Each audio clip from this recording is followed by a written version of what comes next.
Show me! How long are you going to take? What time are you coming home? What are you doing with Skylar? It's already this late. Where have you been all morning? You didn't even come home to make lunch. I've been at the hospital to have a checkup. I reminded you when I left this morning, didn't I? And I think I told you that I would have this checkup a week ago when I made the appointment. I mentioned that I wouldn't be able to prepare lunch for you. I'm thinking of going to my parents' house to let them see Skylar. I'll spend a few hours there, and hopefully Skylar will be able to have a nap before I come home. Skylar was only born last week. You can't parade her about outside all day. You've got to bring her home right now. It's already this late. I can't believe you could be so irresponsible. Don't you care about Skylar at all? She could get sick. This late? It's still 1:30. And there's no need to be so overprotective. I've taken precautions for the sunlight and we're only going to see my parents. It's not like I'm taking her to meet everyone I know or pushing her pram through a crowd of sick people. I'm following the doctor's advice and making sure she has undisturbed rest and gets her milk. I wouldn't do anything that I didn't think we both can't manage. But you can't keep her away from me this long. She's already been away from me for 3 hours. Skylar needs me. You can't do this to her. Give her back to me. What are you talking about? She's not a thing and she's not yours. I've decided that I'll raise Skylar myself. I can't trust you with her. I've watched how you've been with her for the past week, and it's obvious that you're no good as a mother. You don't know how to take care of her. If you raise her, she'll end up unhappy. Or worse, she'll be unhappy and she'll be rebellious. It's people like you that end up raising criminals. I can't just stand by and watch you ruin her life. The best thing for Skylar is if you give her up. I'll raise her as my own daughter. She's mine, so give her back. Skylar's my first child, so of course I don't expect to be able to do things perfectly all by myself. That's why I've been listening to all the advice you've been giving me this week. And I'm really happy that you're helping, but no matter what I do, you keep on complaining that I'm doing things wrong. So that's what you're thinking of me. I'm doing my best to help you. How can you be so ungrateful? I bet you think that I'm in the way, don't you? You're the one that's living in my house. I'm letting you stay here. I'm providing the roof over your head, and I don't even ask for rent. I've done so much for you, and this is how you repay me? This is why I never approved of Daniel marrying a woman like you. You were the one that asked that we move in with you. Daniel and I were living together in our own house after we got married, and we planned to stay there. But you wanted us to all live together. You were the one that said you always wanted to live with your grandchild. You pretty much forced us to move in with you once you found out that I was pregnant, and I had to go through all the trouble of moving house when I was already really big. Why do you have to put it like that? I never forced anything. Just ask Daniel. He was delighted to move back in with us. I've done so much for you. It wouldn't hurt for you to show a little more appreciation, too. Can't you at least say thank you? I think I deserve a lot more, but I shouldn't expect anything from you. Appreciation? I had a lot more of that when I first met you. But ever since I married your son, and you started to show your true colors, it's become a lot more difficult. Especially after we moved in together, and you wouldn't stop making hurtful comments about the way I did chores and the way I prepared dinner. The stress and fatigue just piled up, and I couldn't please you no matter what I did. I didn't know you could get any ruder. When have I ever made hurtful comments about anything you've ever done? If I've made comments, it's just because I'm giving you advice as your senior in life. If you think I've been hurtful, it's because you're trying to make me out as the bad person in this story. I'm an adult too. I understand the difference between advice and sarcastic, backhanded comments. And it's not just those comments. You don't like the food I make, even though I've done my best to follow your recipes. And if you really don't like my cooking, then you can always make your own. but you insist on having me prepare your serving too. And sometimes you throw it all away right in front of me. It's not just insulting, it's wasteful.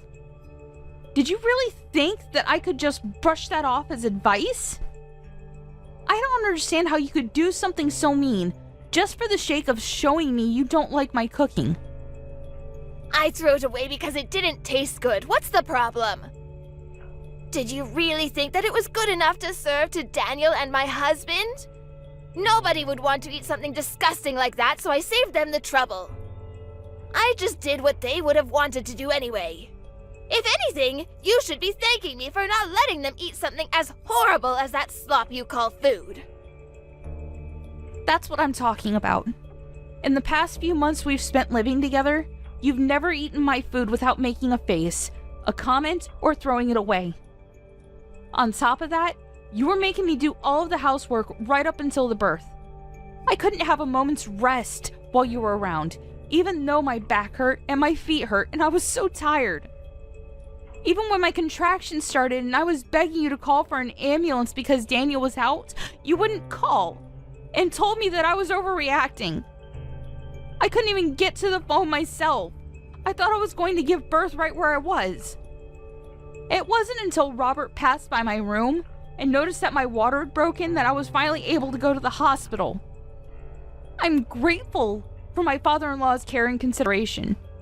But if you want me to be grateful for you, then you'll have to do something I can be grateful for first. You shouldn't expect everyone to do everything for you. You could have gone to the hospital by yourself. You're so spoiled. It shows that your parents must have been overly protective of you as a child. No wonder you're so disrespectful towards me. Did you really think that I could drive all the way to the hospital safely when I was getting contractions every 5 minutes? Even after I gave birth, you didn't say anything to me. You didn't ask me how I was doing. Not even a word about how well I had done, even though I was in labor for 15 hours. I was too busy thinking about Skylar. What did you expect? My first and only priority was the baby. So what if you gave birth? It's nothing special. I gave birth too, and you don't see me begging everyone for praise and compliments. I didn't expect you to compliment me. But I think anybody would be happy to hear something from family. And anything would have done. And I'd like to remind you that I was only discharged from the hospital a week ago. I've been waking up over and over in the middle of the night to feed Skylar. I haven't had any sleep at all this past week. I'm still trying to get used to a lot of new things, a lot of new emotions, and a new sleep routine. And I'm literally all over the place. But you're still making me do all the housework. I thought you said that it would be better for us all to live together because you'd be able to help out with the baby. But you haven't been doing anything. Even though Daniel and his dad say that I don't have to do anything, to rest when I can and not to push myself too hard, I have to do everything while they're at work because you won't do anything. Oh, you really are spoiled. You are the one that married my son, not the other way around. What's the point in having you here if you're not going to do the chores? You can't seriously think that you can spend your days just laying around doing nothing. You're being childish if you think that's how things work just because you've moved in with us. I'm here to be with Skylar, not with you. And you shouldn't expect everyone to be nice and kind to you just because you've given birth. So what? That doesn't change anything. You're sorely mistaken if you think you get to slack off just because you've had a baby. The only one we all care about is Skylar. I couldn't care less about you, and nobody else does either. We only need Skylar. I can't believe you're not gonna even bother to hold back your punches. I take it you mean that there's no use for me at your house if I'm not going to do all of your housework for you? That's right. I'm glad you finally understand. We only need Skylar to make us happy. I don't need a rude, disrespectful, annoying daughter-in-law like you around the house if you're not even going to do what you're here for. Even if you did do the chores and prepare our food, you're so useless I end up having to redo everything you do anyway. You're just wasting my time, and having you here is a waste of space too, so we don't need you here. So you think I'm rude and useless? All right. What, am I wrong? I don't think I said anything you couldn't understand. I made it quite clear. We don't need you in this house. To be honest, I'd prefer if you'd leave as soon as possible and never come back. You don't have to worry about Skylar, she'll be in good hands. We'll raise her without you. I think that's best for her as well. She doesn't need a useless woman like you as her mother. I just want to check. If you want me to leave, then that means you don't want to live with me, doesn't it? How many times do I have to tell you? I don't want to live with you, and I want you out of my house, do you understand? Yes, I do. I understood that perfectly. Then I won't be coming back. I'll be staying at my parents' house. They've got a spare room that I can use, so there's no reason for me to return today. I'll go and get my things another day. Will that make you happy? Of course, do whatever you want. You're an adult. I don't care where you stay as long as it's not in my house. Nobody in this house is waiting for you to return anyway. I'll have Daniel go and collect Skylar from you when he gets home from work, so make sure she's had her rest and you've got all her things ready by then. I'll let you spend these last few hours with her at least. You're not going to come back to this house, so this will be the last time you ever see her. I'm glad you've finally come to your senses. You're not fit to be a mother. I understood the part about not coming back to stay in your house, but you're wrong about one thing. I am not handing my daughter over to you. Skylar is staying with me. I'm her mother. What are you talking about? I just told you that you're not fit to be a mother. Are you going to take her away from me? You can't do that. She needs me. Oh, you think that I'm not fit to be a mother because I need support to raise her and because I can't handle all of the housework on just 1 hour of sleep a night? You expect the impossible from me.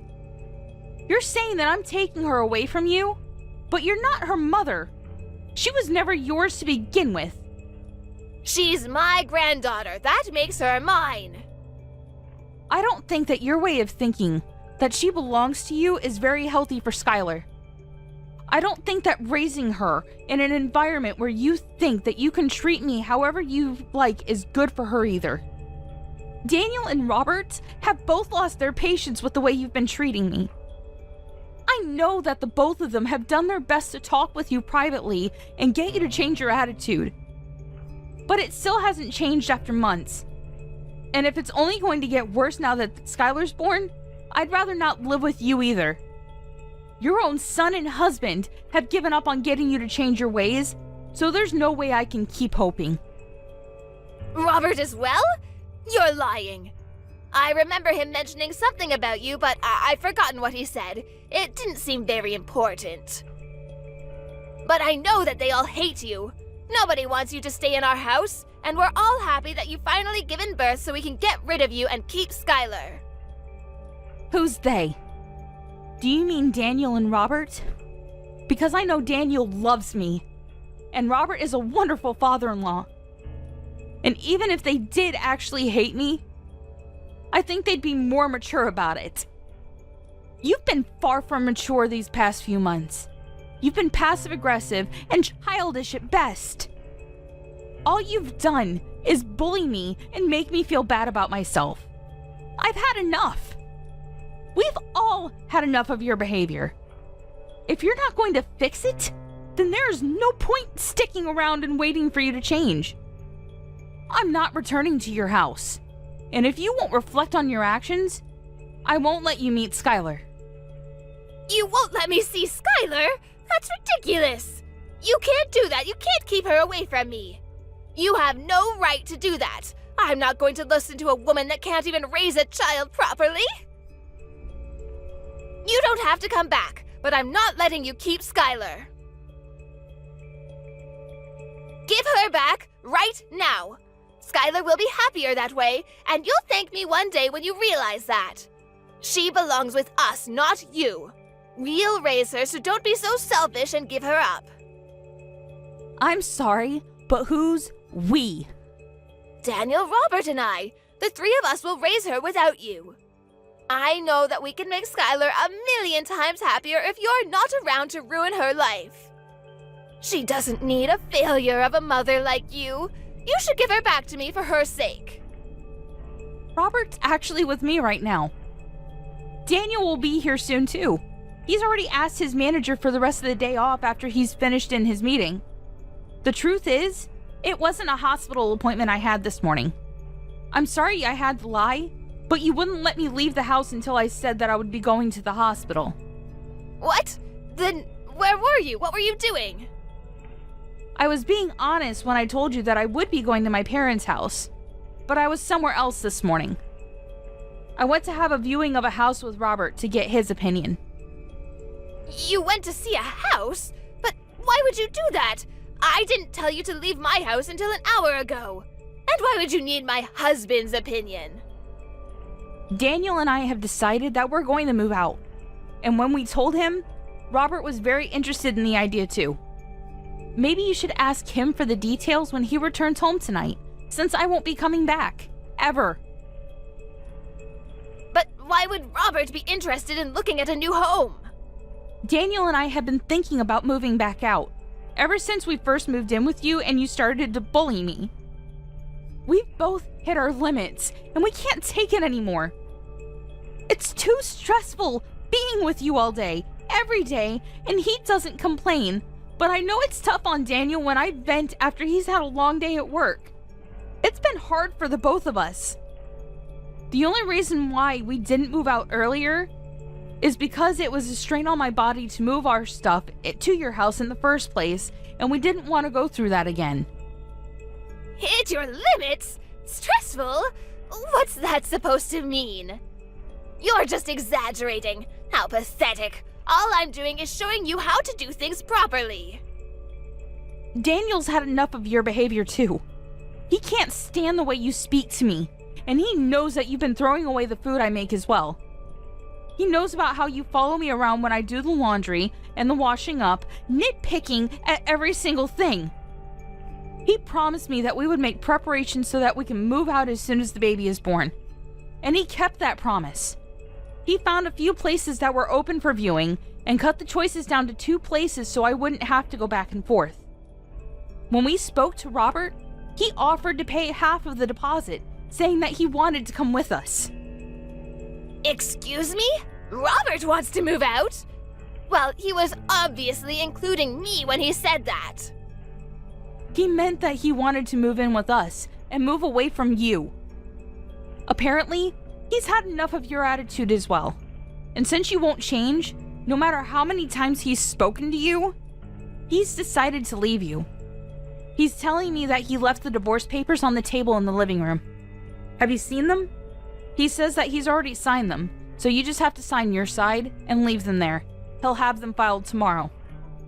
I found them, but I don't understand. Why would he want to divorce me? I haven't done anything to deserve this.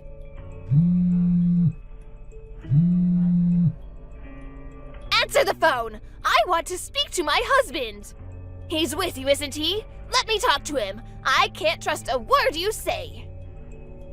Why would I lie? Those papers have already been signed, haven't they?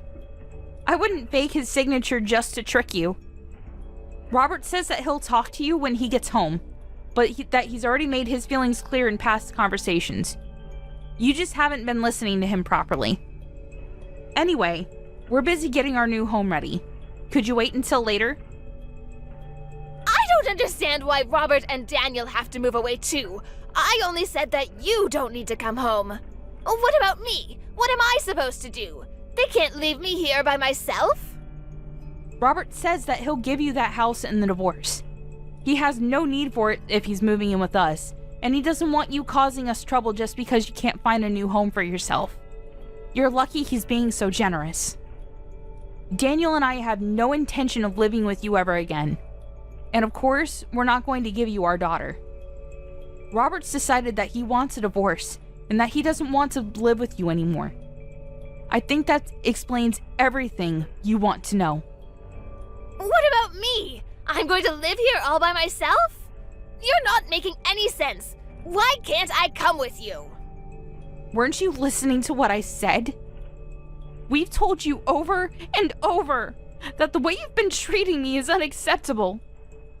We wouldn't have had to do this if you had fixed up your attitude and stopped behaving so immaturely. If you had listened to your own husband's warnings and your son asking you to stop treating me so horribly, we would have never decided to move out. We would still be living with you, and you would still be able to spend time with your loved ones. But unfortunately, you haven't shown any signs of changing or even feeling bad about what you've done.